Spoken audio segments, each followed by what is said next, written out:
इतना सारा केकड़ा भैया, आ जाओ जल्दी से आ जाओ। अरे छोटी मैं आ रहा हूँ, बस इस सुअर के बच्चे को तो बांध दूं। ये देखो भैया मैंने ये वाला केकड़ा पकड़ लिया।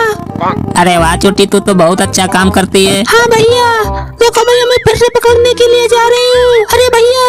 अरे क्या हुआ छोटी, मैं आ रहा हूँ, रुक जा, तेरा पैर फंस गया ना, मैं निकाल देता अरे हूँ। भैया वहाँ पे देखो केकड़ा वो जा रहा है। अरे छोटी रुक जा, मैं उस केकड़े को तो अब मैं पकड़ूंगा। ए यहाँ पे घुसा था, यहाँ पे घुसा था।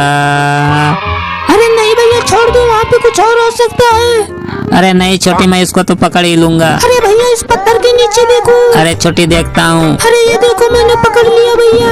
हाँ हाँ हमारे पास बहुत सारा केकड़ा हो गया, चलो चलते हैं। अरे छोटी वीडियो लाइक कर दो।